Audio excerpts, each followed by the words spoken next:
All right, hello, my name is Adrienne and I'm a senior here at Stuart, and as part of my independent research project, I've been investigating visual perception and its development, specialization, and application. And so we begin with the central question that asks, what are the age-related differences in visual perception? As we become older, our neural visual system becomes highly functioning, also called visual specialization. And there's already a lot of evidence that adults with fully developed visual systems can perceive certain things better than children. However, I wanted to challenge this pre-existing notion and was curious about this possibility that an unspecialized visual system can actually be more accurate. Can young children perceive things in a way that adults cannot, perhaps even better? So I created an electronic test that targeted different aspects of visual perception, particularly attention, memory encoding, and cues in depth. My data comes from 44 participants ranging from 6 to 18 years old. The first task I explored was attention. Participants were asked to count the number of times they saw a red circle appear on this video, and to save time, I can let you know that the red circle appears 5 times. The results are quite straightforward. There's a high percentage of accuracy with a positive trend going upwards. And I actually hypothesized that there are 2 main reasons to explain this upward trend. The first possibility is that perhaps older kids are just simply better at counting. And the second is that there's some other factor causing their higher accuracy. Perhaps they're better at controlling their attention. But we cannot tell which of these explanations is actually the true explanation. So I dove deeper with follow-up questions.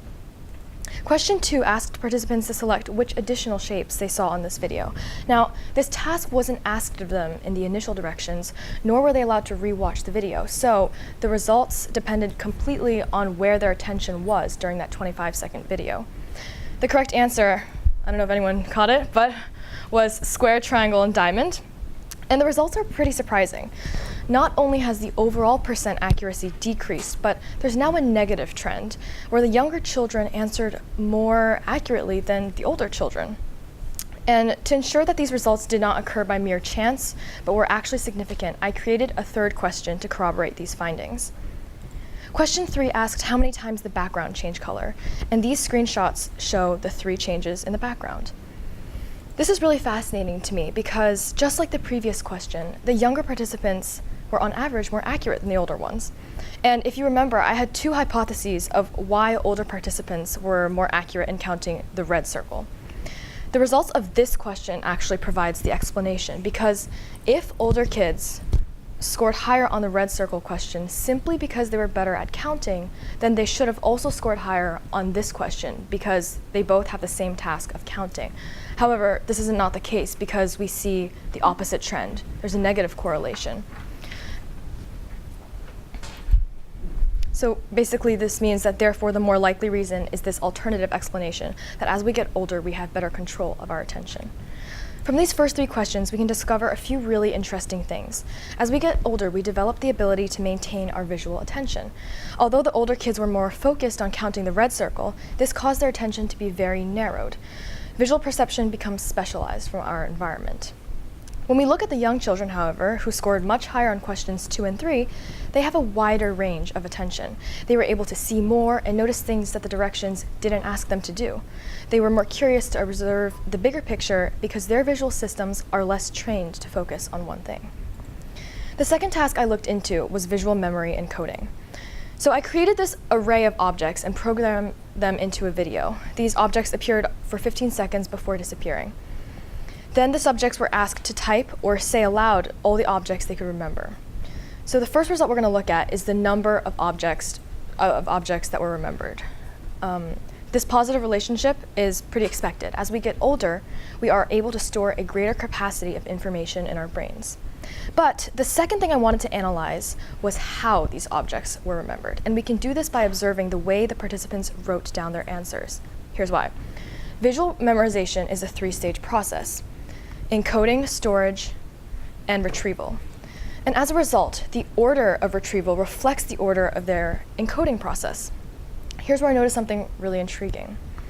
Nearly all of the older participants, and we're talking about age groups 14 to 18 years old, memorized the objects using the exact same technique of memorizing your left to your right. As simple as it sounds, and even if the participants may not have realized they were doing it, it makes a lot of sense because visual perception becomes specialized by our environment. The participants were all fluent English speakers who read from left to right, write from left to right, and grew up for their entire life comprehending most things from left to right. And if we take a look at just the first row of objects and read them from left to right, we get apple, butterfly, elephant, and so on. In the older groups, 14 to 18 years old here, nearly 50% of participants in the blue put apple as their first word, which means that they memorized starting from apple, encoding left to right. Compare this to the age group 6 to 9, which is on your right, where only 16% of participants put apple as their first word. And there isn't one word that takes the majority. It's much harder to determine a trend. In fact, most of the objects that the children aged 6 to 9 memorized didn't even come from the first line, but rather the rest of the array. So if these younger children aren't memorizing from left to right, what technique are they using to memorize these objects? To answer this question, I created a system to quantitatively determine what strategy young children were using to memorize. Here are examples of actual responses from a 9-year-old and a 6-year-old. So what I did was I numbered the objects in the order they were written, so starting from 1, 2, 3, and so on. And I did this number assignment with all participants ages 6 to 9, and then I created this chart with the objects and all of the objects' scores. So basically, for example, the 9-year-old put apple as their 6th object, and the 6-year-old put apple as their first object. So the numbers 6 and 1 will go into the row that's the apple row. Then I found the average score for each object. So what this shows us is that the lower the score, the stronger the object was remembered, because objects we can retrieve first are the ones most strongly encoded into our memory. What I discovered is that most younger kids, whether or not they realized it, memorized using some form of categorization. I apologize for the shifting. We can see through color coding that the inanimate objects, like animals represented in blue, resonated most strongly with the younger children. Another category was food or fruits, represented in white, which generally fall after the animal category. And the weakest were the miscellaneous inanimate objects, represented in black. So although this progression of memorization is imperfect, you can see, and this categorical technique is probably subconscious, compared to the older participants' tendency to memorize from left to right, this strategy might just be more effective. My third and final task targets visual cues and depth. I created photos of pigs on a railroad using Photoshop. The first question asks, if there are two pigs of the same physical size, which pig is farther away? This is a straightforward question. The pig that appears smaller or the top pig must be farther away. 95% of participants answered this correctly, and that's great. Question 2 asks the exact same question. This also happens to be the same photo as the previous one, just the pigs have swapped places. But in order to answer this question, if the two pigs are of the same physical size and one has moved farther away, the smaller pig must be farther away, even if this position is not possible in real life, given the background. We can remove the background to better understand the photo, and the correct answer is the bottom pig. In this problem, I offered two depth cues that went against each other. The first cue we get is the parallel railroad tracks that converge. This leads us to believe that the top pig is farther away. However, we're also conflicted because of the size constancy cue. The top pig is bigger, which goes against anything we've seen in reality.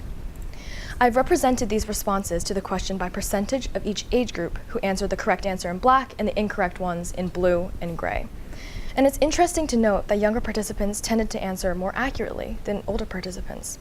So this can tell us that the older kids actually had more difficulty with the visual cues, but the younger children could separate them and use logic to answer correctly. So, in summary, these tasks of attention, memory encoding, and visual cues have been able to suggest some fascinating claims about young children and adults' perceptual abilities. Most notably is that visual perception becomes specialized from our environment. As we get older, although we can gain skills like focusing, having a larger capacity to memorize, and interpreting agreeable cues, we simply lose the many underestimated advantages of a young child's visual system. They can see the world in a way that we cannot, and perhaps that's something we can learn to appreciate more. Thank you. I have a question/comment. It's intriguing. Yeah, absolutely. How to apply that? Yes. Absolutely. teaching younger kids differently than they're taught today? Yeah, absolutely. There are a couple of applications that I actually went into the study thinking about and hopefully will further it with. The first one is education, is how can we create a even smarter younger generation. By knowing how younger children perceive things and learn, for example, visuals in the classroom or lesson plans for elementary school students, preschool, kindergarten, could be more colorful. Kids tend to notice more things around them. So instead of having like one focal point on the whiteboard like high schools and colleges do, maybe have photos all over the walls of the classroom, because kids will tend to look around more and they can absorb more information that way. And then the second application that I thought about was actually marketing for like business and different companies. When a brand has a target audience of, for example, a younger audience, they may make advertisements more colorful, flashy, with many different objects as compared to for adults, where the focus of an ad or video is like more streamlined. So, yeah. Two really quick questions. Yeah, absolutely. Perception. If you were to do this study again, Yeah. would you be interested in accounting for people who read or learn right to left? Because there are plenty of examples.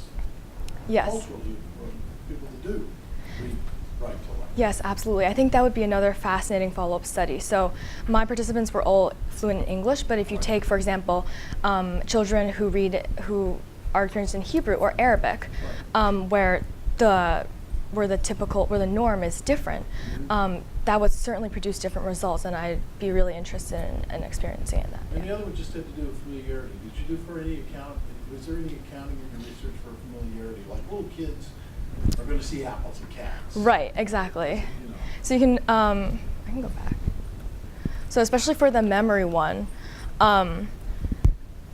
these are all the possible objects that the little kids wrote, and you can notice that there were some that they just completely didn't write about, like for example, a saxophone. So this is another thing that had to be kept into account, because maybe a younger child had never seen a saxophone before, or knew that it existed. So that definitely accounts for some of the differences between age. Yeah, thank you for that question. Quick question. There was a graph you showed us. It might have been on the count for the background color. Yes. Where indeed there was a shift from youngest to oldest in terms of the accuracy of counting. And I thought, what happened to the 10 to 13-year-olds? Did you have any thoughts about that? So obviously there are a bunch of things that could have contributed to, I mean, it's not completely linear. First, my sample size was relatively small. I had 44 participants, and they were roughly dispersed evenly. However, there was a chance that the 10 to 13 age group had just less people, and it could have skewed the data a little bit more. But in terms of analyzing this, I took the general trend of negative. Yeah. Thank you very much. Thank you so much.